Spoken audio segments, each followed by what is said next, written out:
Hello everyone, my name is Mark, or some of you in the community may know me as Markux. I'm a warrior and I play on the Ragnaros 3.3.5a realm on the Warmain private server. I'm making this guide primarily in response to the number of people that have asked me about how to gear and the basics of how to play a warrior. I do not consider myself to be an expert, but I've played this class for a decent amount of time and at a reasonably high arena rating to say that there are some things that I do know. If you're looking for more advanced strategies on how to fight specific classes and arena compositions, you've come to the wrong place. This is going to be a simple guide on itemization, talents, and macros for Arms Warrior on 3.3.5a specifically, along with detailed arguments for particular choices.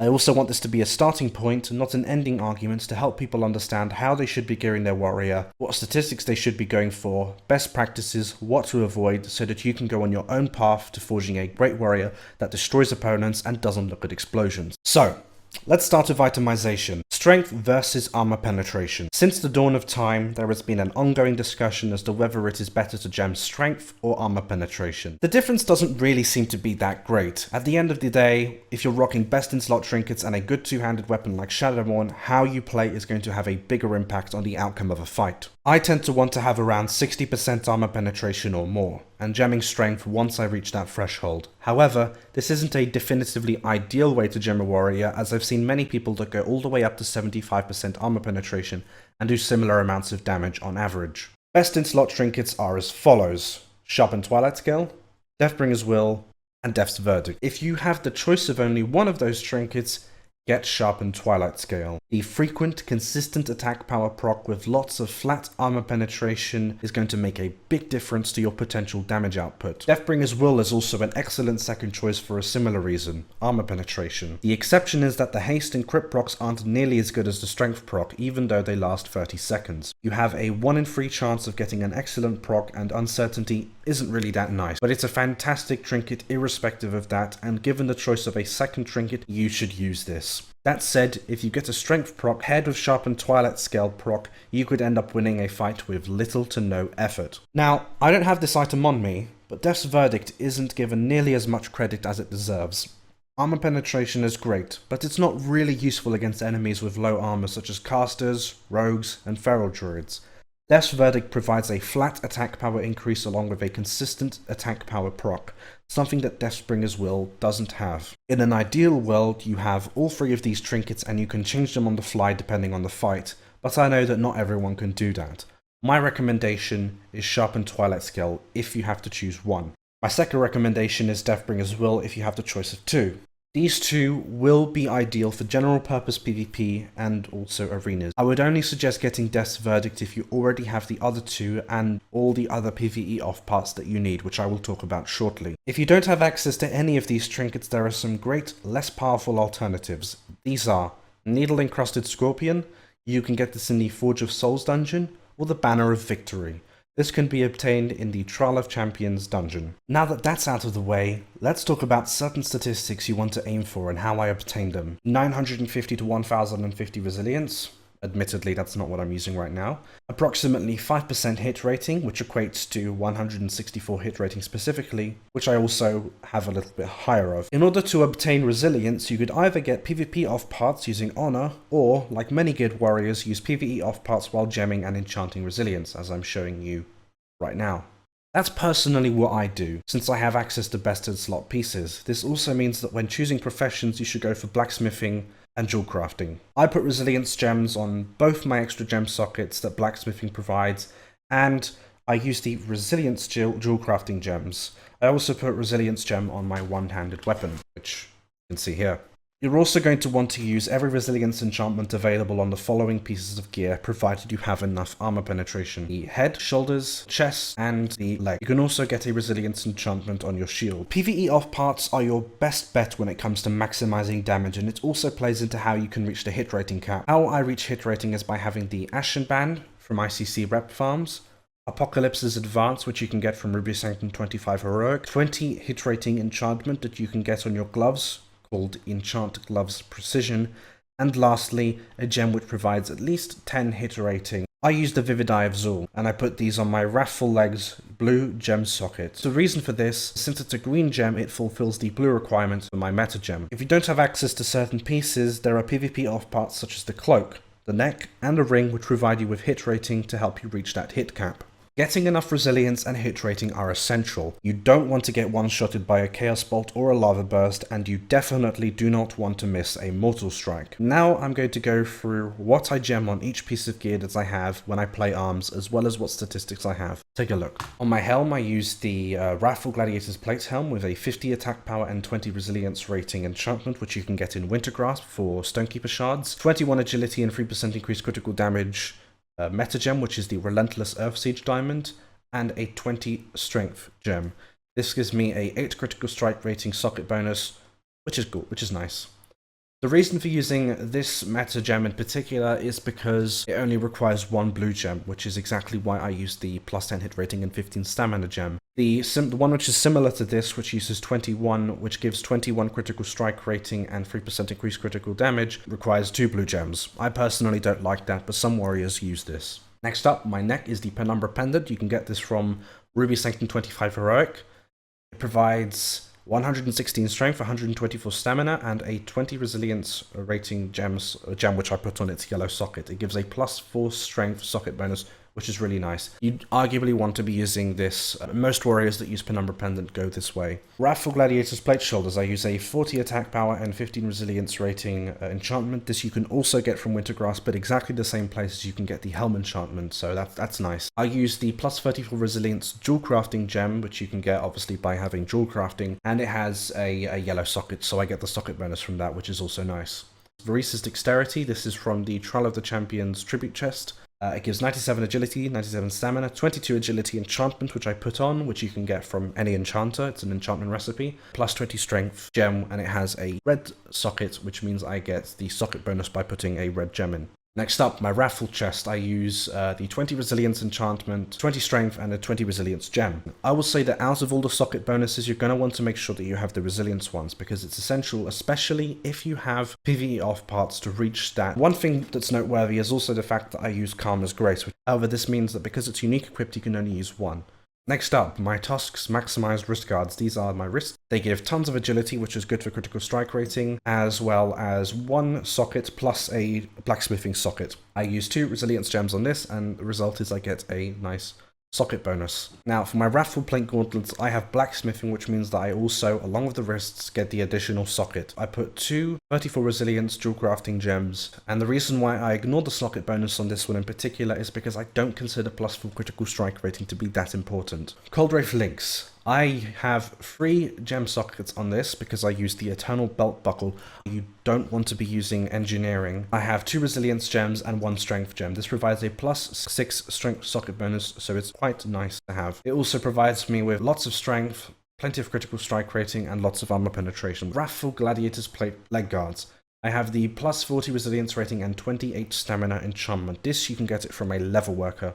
For gems, I use the plus 20 strength and plus 10 hit rating and 15 stamina, which, as I explained before, fulfills the blue socket bonus, which I need for my meta gem. My Apocalypse's Advance. These are absolutely fantastic. If you're donating, you should definitely get them. You have tons of strength, lots of stamina, and it also has good socket bonus.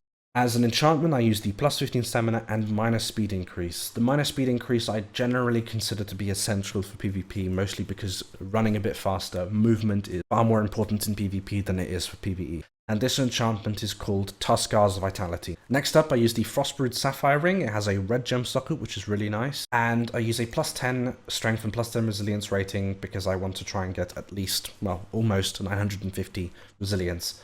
And it's great because it gives you tons of crit with agility and lots of armor penetration. The trend is the agility pieces that you find here actually give you a lot of armor penetration. Some warriors use Might of Blight. This is also good, but generally because this provides more flat armor penetration, most people would agree with me in saying that this is the better choice. Next up, the Ashen Band of Endless Vengeance. It has a yellow gem socket, which means I can put 20 resilience rating in and get a socket bonus. You're going to want to get this. It's super easy to get, especially given the increased reputation and experience rates on Warmane. And so do some ICC rep farms, get this ring, and you'll be very happy. Fallon Rush, Defender of Karthalat. It's mainly for the stats. It has a red gem socket bonus, which means that I can put a plus 20 strength gem in there or a plus 20 armor penetration gem in there. And it also gives me with the stats that I generally want to be going for as Shadowmourne. I mean, I don't really need to explain why this is so good. You get 3 red gems, you get lots of crit, and you get tons of armor penetration, but you also get the proc, which is phenomenal. It's the best weapon you can get, bar none. The second best in slot, however, is Oathbinder Charge of the Ranger General. It doesn't give strength, but it gives lots of crit, which is still nice for warriors, especially since you get deep wounds from crits. Now, what I will say is that this armor choice, this choice of gems and enchantments, isn't necessarily going to work in every scenario. 950 resilience is quite low in some cases. What you could arguably do is you could either put armor penetration gems instead of where I put strength gems, or you could put plus 10 strength and plus 10 resilience gems on these red sockets, and this will give you a little bit more resistance, especially given that a lot of people in high rated arenas have lots of gear and do lots of damage, which is why 950 resilience isn't necessarily the best choice for everything. However, what I will say is that this is how I personally like to gem and how I like to play. My resilience is actually quite low compared to what I suggested, but that's how I personally prefer to play.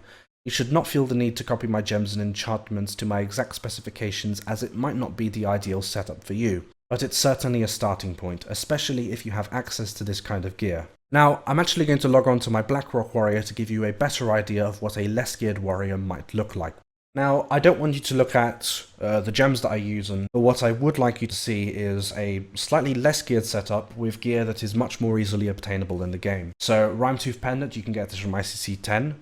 Normal and Heroic from Sindragosa. The Recovered Scarlet Onslaught Cape. This is a really good back that you can get with Emblems of Frost. It's very similar in stats compared to Varisa's Dexterity, but it's still excellent, and I actually used this for a very, very long period of time before getting Varisa's Dexterity. I do use Toxic Maximized Wrist Guards. It's actually not that difficult to get. You can get it at Deathbringer Soulfang in ICC 25 normal. Then I use a Flesh Shaper's Gurney Strap, which gives you hit rating, which you don't get from Apocalypse's Advance, since in this case I don't actually have them here. And they also have a good gem setup, which means you have one yellow gem socket, one red gem socket, and a prismatic one, which you can get from the Eternal Belt Buckle. And then usually as boots, if you don't have Apocalypse's Advance, you're going to want to go for Hellfrozen Bone Grinders, which you can get from blacksmithing, or the Blood-Soaked Saronite Stompers, which you can get from Lady Death Whisper in ICC 25. I still use the Ashen Band. As I said, it's extremely easy to get. You can just farm ICC rep until you get it. I use Gloves Fetching Knife. This gives me 31 hit rating, which gives me the hit rating that I will need. So this gives you a slightly better idea of a less best in slot, overpowered, overgeared warrior, and something that's a bit more obtainable. Deathbringer's Will is also not that difficult to get, because you can get this from Deathbringer Soulfang, just like Tosk's Maximized Wrist Guards. If you're part of a PvE guild, it shouldn't be that difficult to get. Death's Verdict, I would say, is actually a bit more difficult to get because of all the rep paladins that need it, all the DKs that need it, and the fact that not many people do Trella the Crusader 25 Heroic. Now, let's look at talents and glyphs. There's usually two ways to go when it comes to talents and glyphs, and these are the Sudden Death route or the Hamstring route. Both of these setups are 57 on arms, 14 on fury setups, and they are almost the same with the exception of 3 talents. If you go with Sudden Death, this provides you with an additional opportunity to burst your target. Along with the Glyph of Execution, you have the potential to finish off your enemy. However, I found that this usually isn't the case, and so I tend to go with the Glyph of Sweeping Strikes.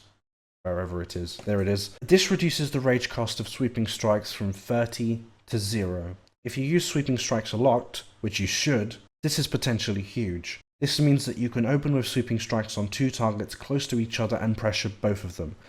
I also put /cast Sweeping Strikes on my Bladestorm macro. This also means that if you misclick Sweeping Strikes, you don't lose 30 rage. The alternative to this is the Hamstring route. Rather than putting 3 points in Sudden Death, you instead put 3 points in Improved Hamstring, and usually get the Glyph of Hamstring. This gives you the chance to really lock down your target and potentially give your enemy a very hard time, as they will not be able to move. You could also use this to give yourself the space to get into charging range, or plenty of other things. Use your imagination. Now I'm going to be looking at some of the more essential talents of the Arms Warrior tree and why you should be using them. First of all, Improved Overpower, which increases your critical strike chance of overpower by 50%. This is gigantic because with the Taste for Blood proc, which is here, you will be procking Overpower a lot. And this becomes even more useful if for whatever reason you decide to get the Glyph of Overpower, which triggers Overpower when an opponent parries your attack. With Overpower, you want to get also Unrelenting Assault. As you can see, this reduces the cooldown of your Overpower and Revenge abilities by 4 seconds and increases the damage done by both abilities by 20%. This is a big damage increase for Overpower. In addition, if you strike a player with Overpower while they are casting, their magical damage and healing will be reduced by 50% for 6 actions. It's almost like another Mortal Strike if the person is casting. This could finish off a Holy Paladin. This could finish off anyone healing. It could also stop 50% of the damage incoming from you. Imagine if you use this on a Warlock that's using Chaos Bolt and you don't have the time to reflect. This could bring the damage down by 50%. And so it's an extremely useful talent, and it can't be overstated enough how useful and essential Overpower is to an arms warrior, at least on this patch. Next up is the weapon specialization. Now, you might not have an axe, but if you do have an axe, if you have the choice between whatever weapon you want to get an axe and you want to get the poleaxe specialization, or of course a polearm. This increases the critical strike and critical damage caused by axes and polearms by 5%. This is extremely good, and it is better than mace specialization, and it is better than sword specialization. The axe one is just better. That's what you want to be going for. And so that's a look at talents.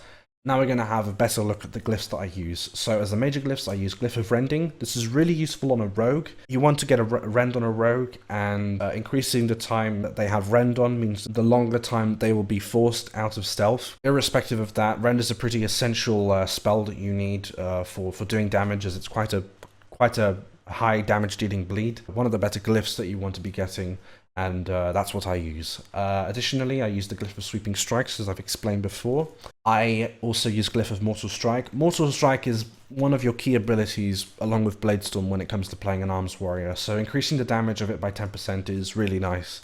And that, along with the Juggernaut talent, which makes your next slam or crit or mortal strike an additional 25% chance of being a critical hit, means that you could open up with a lot of damage, and that's always nice. My minor glyphs, I have the Glyph of Charge, which increases the range of charge by 5 yards, very useful. Glyph of Mocking Blow, which is not something that everyone goes for, but Mocking Blow does weapon damage, but the Glyph of Mocking Blow increases this damage by 25%. More damage is always nice. Next up, Glyph of Blood Rage. You don't want Blood Rage to kill you, essentially. So rather than losing health when you cast Blood Rage, you just gain Rage over time. And so that's why it's really useful. Macros are very important for warriors. If you want to cast a certain spell, you will need to be in a particular stance to do so.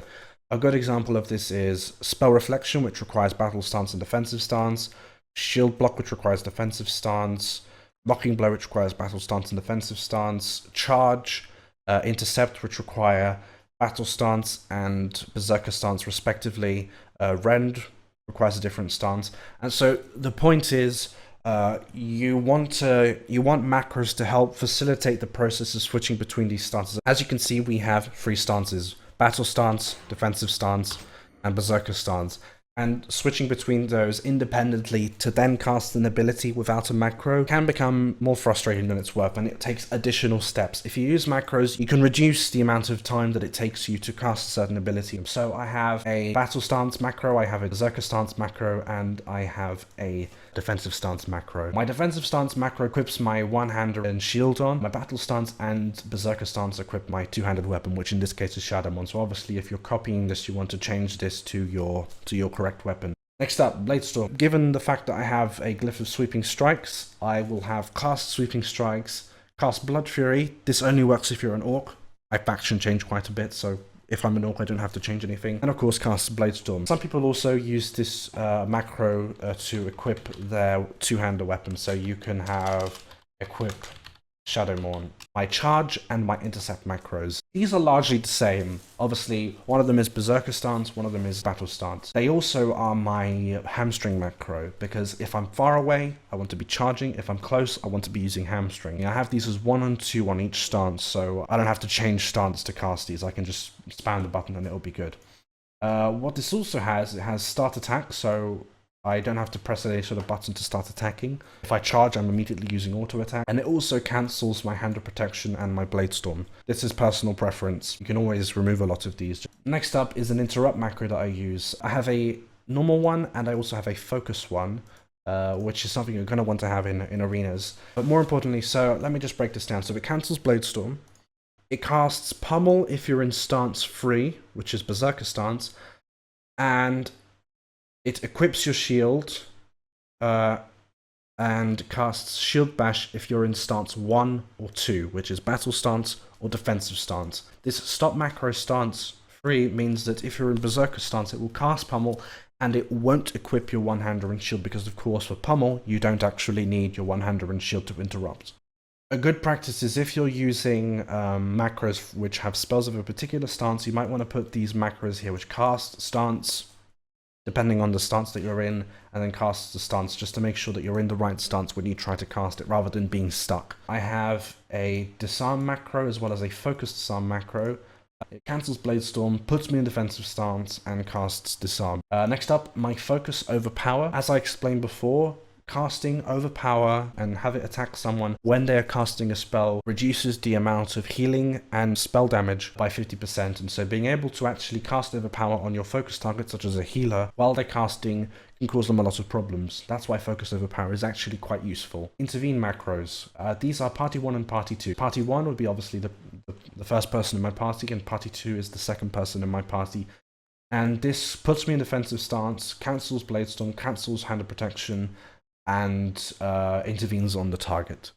Some people also use this macro to equip their one-hander and shield while they're intervening for extra protection if needed. And the way you can put this on a particular target is by having target equals party 1. If you are playing with a particular person, for example in a BG, you can also change this macro to put the specific name of the person. So I might want to put friend. That obviously being the name of your friend. Shattering Throw. This puts me in battle stance and casts Shattering Throw and cancels Blade Storm. Shattering Throw is used to break bubbles and also give a 20% reduction in armor. I also have a Rend macro, which means that I put Rend actually in my Berserker stance bars, but when I press the Rend macro, it puts me in battle stance and casts Rend and also starts attack. This is very optional. An important macro you're going to want to have is your Spell Reflect macro. You want to cancel Blade Storm, you want it to put you in the right stance, and you want it to obviously equip your one-hander and shield and then cast Spell Reflection. My Razor Naga, which is the mouse that I use, actually has a bug. When I scroll down sometimes it scrolls up, so I've taken advantage of this and I put this in my wheel up and wheel down. So if I scroll down it activates it very quickly. You want your trinket, you want your spell reflection macro, you want your quick action macros like your shield bash, your disarm, to be in keybinds that you can easily access. I find shift Q to be quite easy for my trinket, that's personal preference. Wheel up and wheel down are also a good place to put it. F is right next to D if you use WASD to move, and G is also very close. You want to make sure that these ones which require you to react quickly, you want to be able to cast them as quickly as possible, and that's why having them in well-positioned keybinds can make a big difference. If you're starting out as a warrior, I explained to you a way to gear, itemize, and a starting point on how to play warrior. The next step is up to you. You might want to gem more armor penetration, put more resilience, use different pieces of gear, and that's fine. You might decide that axes are terrible and you'd rather roll with the Frost Scythe of Lord Ahun. I've given you an idea of how a warrior works and how you should play it. I hope this was informative. You're welcome to whisper me in game whenever I'm online for additional questions. There is more that I know, but I don't really want to go into unnecessary details. This was a basic guide and I hope that this was useful to you. Either way, I hope you found this video informative, useful, and entertaining. My name is WotLK. Goodbye. This is so cheesy. Bye!